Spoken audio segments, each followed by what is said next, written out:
mes petits loulous, j'espère que vous allez bien. Alors aujourd'hui, on se retrouve pour la nouvelle petite histoire. Mais avant de la commencer, j'ai deux petites dédicaces à faire passer.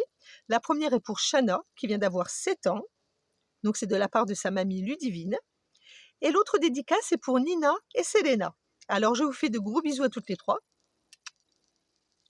Et l'histoire du jour, c'est l'histoire de Poupie, la petite hirondelle de Monsieur Émile.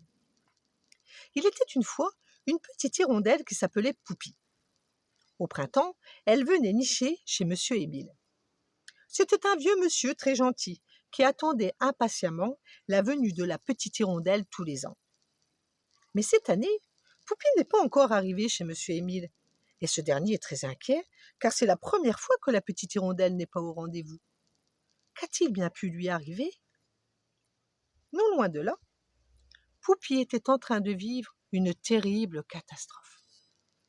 Étant très fatiguée de son voyage, cette dernière voulut se reposer un peu, et elle se posa malencontreusement sur un piège à pied. C'était un grand filet que le paysan avait installé pour capturer les pies qui venaient manger tous ses fruits dans son verger. Malheureusement pour elle, Poupie s'y retrouva emprisonnée. Elle était désespérée, car elle pensait à Monsieur Émile qui l'attendait et qui allait sûrement s'inquiéter de son retard. Cela faisait plus d'1 heure qu'elle essayait de se libérer, quand enfin elle aperçut un petit garçon qui venait vers elle en sifflant. Il s'arrêta net en la voyant et lui demanda sous surpris « Tu es une pie ?»« Mais non, enfin, je suis une hirondelle » lui répondit Poupie, vexée qu'il ait pu la confondre avec une pie. « Eh bien, si tu es une hirondelle, qu'est-ce que tu fais dans un piège à pies ?»« Alors ça, tu vois, c'est une très bonne question, » lui répliqua Poupie, furieuse, « parce que tu crois peut-être que j'ai fait exprès de me retrouver dans un piège à pies. Dis donc, tu n'as que des questions stupides comme ça à me poser. Aide-moi plutôt à me sortir de là. » « Je suis d'accord pour t'aider, mais qu'est-ce que tu me donnes en échange ?»« Comment ça, qu'est-ce que je te donne en échange ?»« Eh bien oui, si je t'aide, comment tu comptes me remercier ?»« Elle est bien bonne celle-là.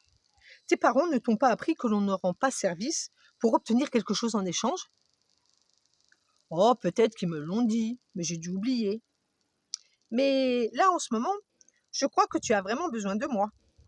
Petit chenapan, va. » Alors, Poupie réfléchit un instant avant de lui dire « Je te donnerai en échange ce que j'ai de plus précieux au monde et que je ne donne qu'à très peu de personnes.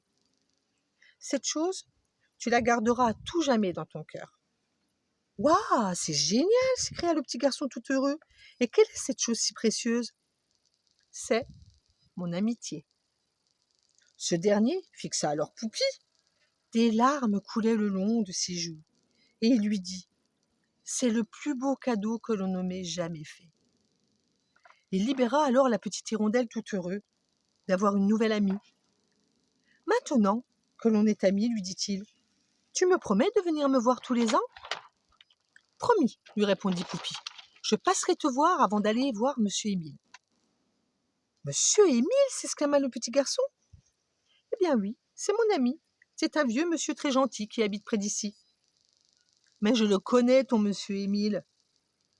C'est mon grand-père. » Sans le savoir, Poupie venait de rencontrer le petit-fils de Monsieur Émile. « Si tu veux, je t'emmène chez lui. » Et le petit garçon apporta Poupie à son grand-père qui, fou de joie, la serra très fort contre lui.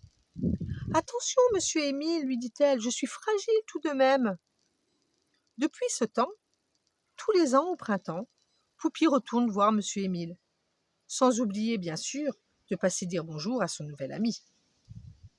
Inutile de vous dire, les enfants, que Poupie ne s'est plus jamais reposée avant d'arriver chez Monsieur Émile. Elle avait bien trop peur de se faire emprisonner une nouvelle fois dans un piège à pies. Voilà mes petits chéris, j'espère que ça vous a plu et je vous donne rendez-vous la prochaine fois dans Mimi Souris, les contes de Valérie. À bientôt.